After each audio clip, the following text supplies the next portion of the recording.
No one marries a fat girl, she said with a bitter laugh. So tell me, Mr. Cole, why are you really here? The sentence hung in the air like smoke, sharp and stinging. The tiny cafe on Clark Street was quiet except for the faint hum of jazz and the sound of a milk steamer hissing behind the counter. Afternoon sunlight filtered through the window, soft and golden, landing on the half-empty cup in front of Olivia Hayes. 32. A literature professor, a published poet, and still somehow the woman people told to love herself, as if that would fix the way the world looked at her. Across from her sat Nathan Cole, 36, CEO of one of Chicago's top tech firms, dressed in a suit that probably cost more than her monthly salary. He didn't flinch at her words. Most men would have laughed awkwardly or pretended not to hear. Nathan just tilted his head slightly, studying her. "You've already written our ending," he said softly, "before we've even started the first line." The tone caught her off guard. Calm, almost amused, but not mocking. It was the kind of voice that didn't rush to fill silences, that waited for truth to come out on its own. Olivia looked down at her coffee, tracing the rim with her thumb. "Trust me, Mr. Cole, I've seen this story before. You're the handsome overachiever doing your good deed for the day, and I'm the charity case pretending not to notice." He smiled faintly. You think I'm that shallow? "I think you're busy," she countered, "and you probably have better things to do than sit through a pity date arranged by my sister." That made him laugh. Not the polite kind, but the genuine, surprised kind. It softened his whole face. For a fleeting moment she noticed he had kind eyes, even if they belonged to a man who seemed like he'd never known real failure. "Well," he said after a pause, "your sister told me you're a poet." I figured at least I'd get some good metaphors out of this. Olivia raised an eyebrow. "And what have you got so far?" He leaned back, thinking. A woman who builds walls with words, but leaves the door unlocked just enough to let curiosity in. Her lips parted, ready to reply, but she didn't. The answer was too unexpected, too disarming. The barista passed by, refilling their cups. The scent of roasted beans filled the air. Outside, golden leaves danced in the wind. Nathan stirred his coffee and said quietly, "You know, I didn't come here to fix anyone. I just came for coffee. Maybe conversation." Olivia met his gaze again. There was no pity there, No condescension. just presence. And that somehow felt far more dangerous. "Well," she said finally, her voice softer now, "you've got your conversation. But I don't promise happy endings." He smiled again, that calm, unreadable smile. "Then maybe we should stop writing endings and start with a beginning." And for the first time that day, Olivia didn't have a clever comeback, just silence, and the faint realization that maybe this coffee wasn't going to end the way she expected. That night, as Olivia drove home through the quiet streets of Chicago, the city lights flickered against her windshield like tiny, restless stars. The radio hummed softly, but her mind replayed every word from the cafe. "You've already written our ending before we've even started the first line." Nathan's voice echoed in her head, calm yet unsettlingly sincere. She hated how it lingered, how it made her chest tighten, not in pain, but in something dangerously close to hope. Olivia parked in front of her apartment building, the one with creaky stairs and a stubborn elevator that hadn't worked in months. As she climbed up, the familiar weight settled in, that invisible burden she had carried since childhood. Her mother's voice from years ago still followed her. "Sweetheart, if you just lose a little weight, people would see how beautiful you really are." She'd been 14, standing in a too-small prom dress, pretending not to hear. In college, the words changed, but the meaning didn't. Professors praised her poems for their emotional depth, but when she stood next to her slimmer classmates at readings, the compliments always came with that same glance, the one that said, "You're brave to be seen, brave." not beautiful. And then there was Michael. The man she once thought she'd marry. He loved her words, her mind, her humor. Until one night, at a dinner party, a friend joked about his type. Michael laughed along. That was the moment something inside her broke quietly, like a line in one of her unfinished poems. Since then, she'd stopped writing love poems. They felt dishonest. Across town, Nathan Cole sat in his penthouse office. Lights still on, long after the last employee had left. Chicago glimmered beneath him. Glass, steel, and silence. He was the kind of man who had everything the world admired. Success, discipline, precision. But when the noise faded, all that was left was the echo of his ex-wife's last words. "You don't love people, Nathan. You love control." Maybe she was right.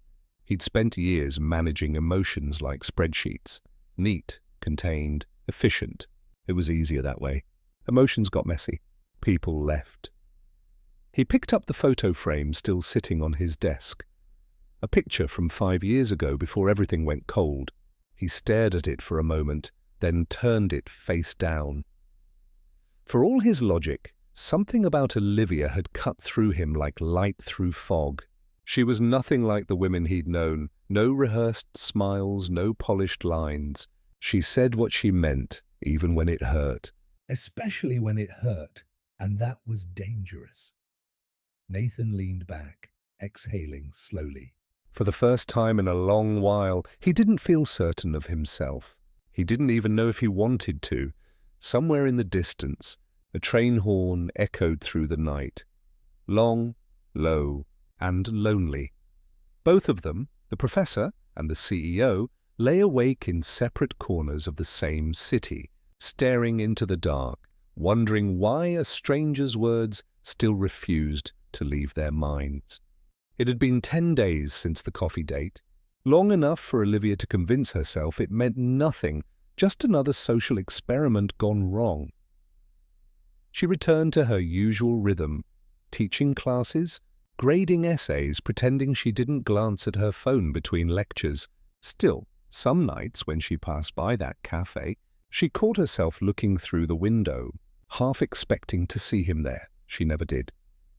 Until one rainy Thursday, she'd stopped by Lakeshore Books, her favorite used bookstore, the kind that smelled like paper and nostalgia.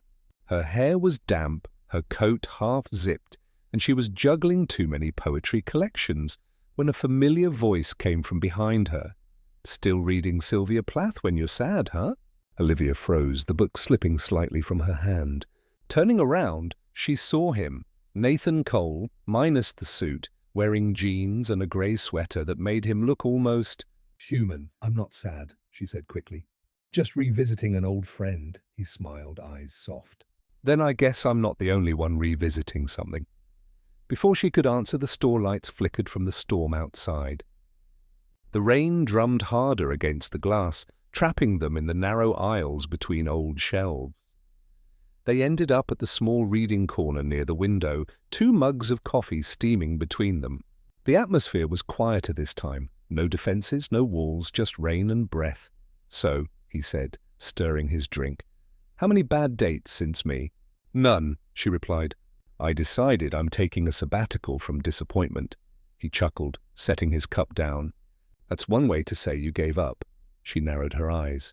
"I didn't give up. I just stopped pretending people actually see me." Nathan's expression shifted. He leaned forward, voice low but firm. "You're right. No one marries a fat girl." "That's what people say, right?" Her heart lurched. Nathan, he held her gaze, unflinching. "So let's prove them all wrong." The words hung in the air, bold, reckless, impossible. For a long moment, Olivia just stared at him. She didn't know whether to laugh or cry. "That's "Not how life works," he smiled slightly. "Maybe not. But it's how change starts." The rain softened outside, the world momentarily still. Something inside her, something that had been numb for years, flickered. They talked for hours. about books, about fear, about what it meant to feel invisible. Nathan confessed he'd been showing up at the same cafe, hoping to run into her again. Olivia admitted she'd written a poem about their first meeting, and promptly refused to let him read it. When the storm finally eased, they stepped outside. The air smelled of wet pavement and second chances. Nathan held the door open, glancing at her. "So, Professor Hayes, How about another coffee? No pity party. Just a beginning," Olivia smiled, "and a real one this time." you're awfully confident for someone who just confessed to stalking me," he laughed. "Guilty. But maybe persistence is underrated, and for the first time, she didn't correct him, didn't hide behind a joke. She just nodded, walking beside him under the city lights, unaware that this was the moment her story began to change. It started quietly, the kind of closeness that grew not from fireworks, but from 1,000 quiet moments. Nathan began showing up at the university, sometimes waiting outside Olivia's lecture hall with 2 cups of coffee. The first time he did it, her students had whispered excitedly. The mystery man in the suit became an unintentional campus legend. "Is he your boyfriend, Professor Hayes?" one of her students teased. Olivia just smiled, cheeks flushed. "He's someone who doesn't seem to understand office hours." But Nathan understood more than anyone thought. He listened when she read drafts of her poems. He helped her find metaphors in spreadsheets, and she helped him find silence in chaos. Then came the night of her poetry reading. The room was small, lit by strings of warm bulbs. Olivia almost cancelled last minute. She hated standing in front of people, aware of how eyes lingered longer on her body than her words. But when she stepped up to the microphone, she saw him sitting in the front row, sleeves rolled up, eyes steady on her like she was the only person in the room. When the reading ended, applause filled the cafe. Nathan was the first to stand.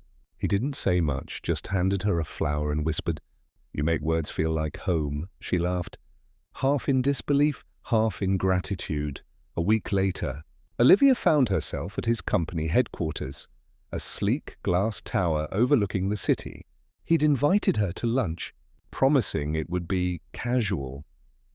She didn't realize casual meant walking into a boardroom full of executives. She watched Nathan in his element, commanding, decisive, confident, but when he turned to introduce her, there was something new in his tone, softer somehow. "This is Olivia Hayes," he said. "She's the reason I remember what it means to think before I speak." A few colleagues exchanged knowing smiles. Olivia just blushed. That night, they went to dinner at his mother's estate in the suburbs, a world of crystal glasses and practiced smiles. Evelyn Cole, Nathan's mother, was grace and power wrapped in pearls. She studied Olivia with polite precision, the kind of look that weighed and measured. Over dessert, she finally asked, her tone cool but direct, "Is she really the kind of woman you want to be seen with, Nathan?" The room went silent. Nathan set down his glass. "No," he said quietly. Olivia's heart clenched, but before she could move, he continued, voice firm. "She's not the kind of woman people expect me to be with." "She's the kind of woman I need." Evelyn blinked, just once, and said nothing more. Later in the car, Olivia sat in stunned silence. "You didn't have to say that," she murmured. Nathan turned to her, eyes soft. "I didn't say it for you." "I said it because it's true." Outside, snow had begun to fall, soft, quiet, inevitable. Inside the car, something unspoken shifted between them. This wasn't pity. It wasn't defiance. It was love. Real, unguarded, and terrifyingly human. Winter melted into spring, and with it, the sharp edges of uncertainty began to soften. It had been 3 months since the dinner with Evelyn Cole. 3 months since Nathan's quiet declaration had shifted something in both of them. They had settled into a rhythm that felt easy, real. Olivia spent her mornings teaching, her afternoons grading papers in Nathan's office while he worked on contracts. Sometimes they didn't even talk, just existed together, the sound of typing and the soft rustle of paper filling the silence like music. It was ordinary, and it was beautiful, but not everyone saw it that way. At a family dinner one weekend, Aunt Marianne leaned across the table, lowering her voice but not her judgment. Men like him don't marry women like you, Olivia. The words landed like ice water. Olivia set down her fork, forcing herself to smile. Maybe not, she said softly. But Nathan isn't like them. And I'm not who I used to be, her aunt frowned. You think love will protect you from reality? Olivia took a breath, steady and calm. No, but love helped me stop apologizing for existing. That silenced the table. That night, as she walked home, her mind was full, not of doubt, but of quiet strength. For years, she'd measured her worth in the eyes of others. But now, when she looked in the mirror, she didn't see the girl who begged to be chosen. She saw a woman who had chosen herself first. Nathan noticed the shift too. He found her on the balcony of his apartment one evening, wrapped in a blanket, sipping tea as the city glowed beneath them. "You've been quiet lately," he said, leaning against the railing beside her. "I'm just thinking," she replied, "about how strange it feels to stop fighting yourself." He smiled. You make it sound easy? It's not, she said, turning to face him. It's like learning a new language, one where you don't have to apologize every sentence. Nathan reached for her hand. "I'm still learning that one too." They stood there for a while, hand in hand, watching the night spread out before them, a city full of people pretending to have everything figured out. But for once, Olivia didn't feel behind. She didn't feel lesser. She just felt enough. A week later, she published a new poem online titled Unwritten Apologies. It went viral overnight. Thousands of comments poured in, from women who saw themselves in her words, who whispered thank you into the glow of their screens. Nathan read every comment, pride flickering in his chest. When he found her asleep on the couch the next morning, her laptop still open, he brushed a strand of hair from her face and whispered, "You're changing more than my world." Liv, you're changing theirs too. And though she didn't hear him, She smiled in her sleep, as if some part of her finally believed it. The same cafe on Clark Street, same warm light spilling through the window. But everything and everyone had changed. Olivia walked in, her curls pinned up loosely, wearing a cream coat and a quiet smile. The autumn air was cool, laced with cinnamon from the bakery next door. Nathan was already there, sitting at the same table where a year ago she had said, "Look at you and look at me."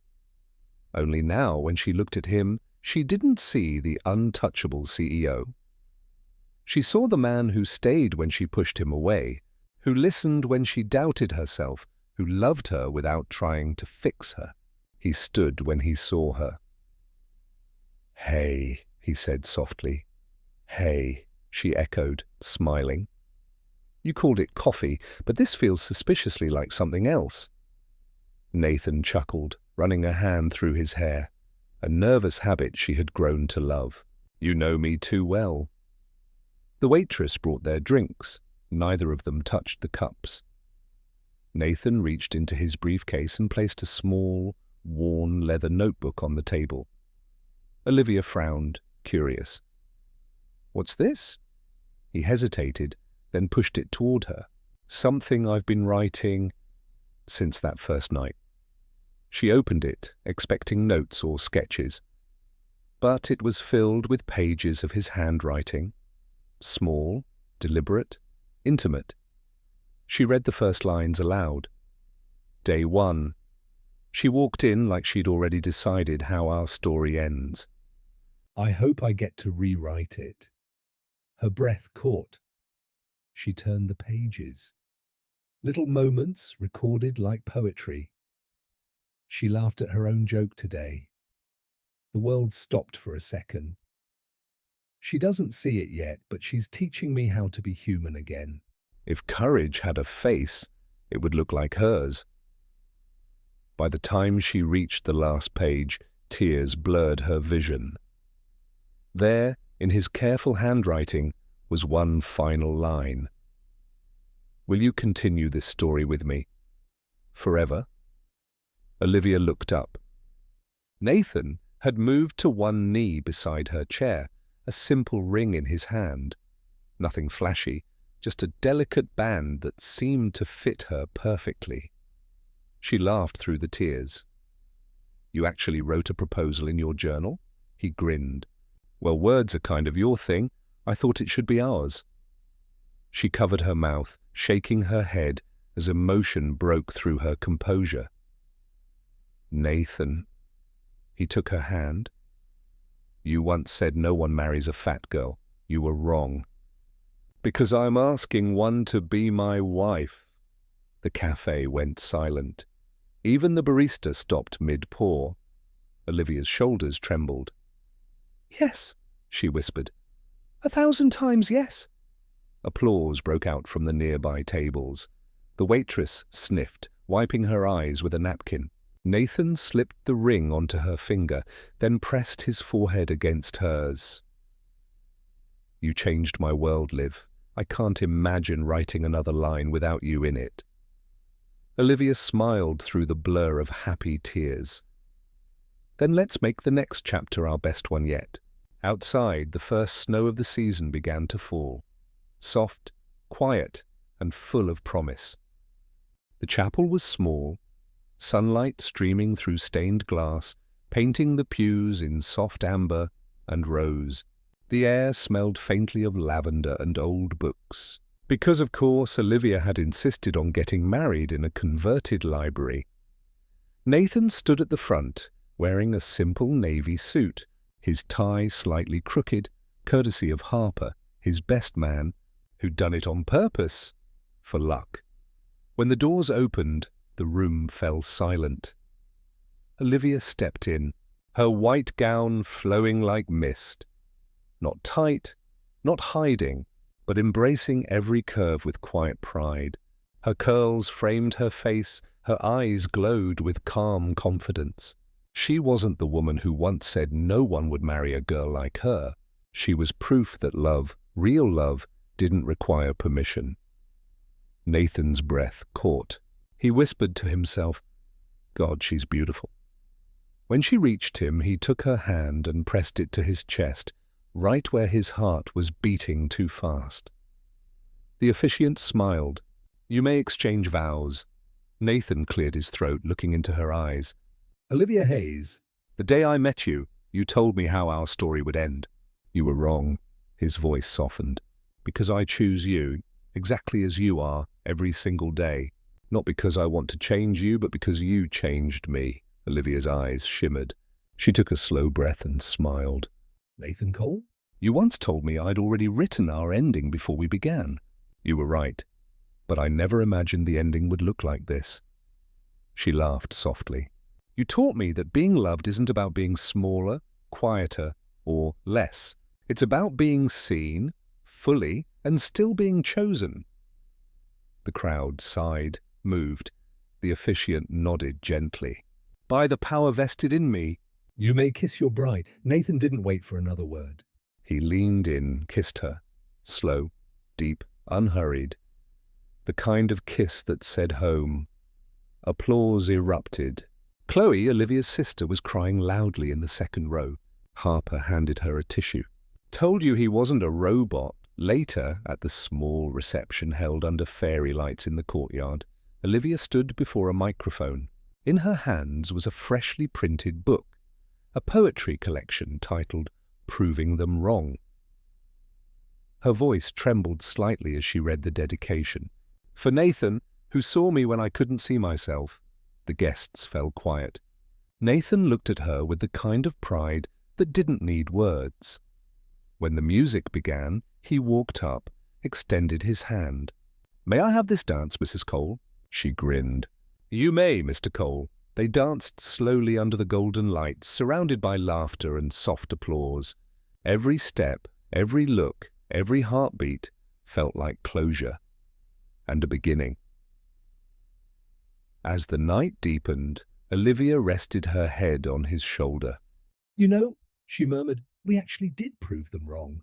Nathan smiled, pressing a kiss to her temple. No, Liv, you did. The camera panned upward, Catching the glow of the string lights against the dark Chicago sky. Two silhouettes swaying in the light, their story complete, their love quietly victorious.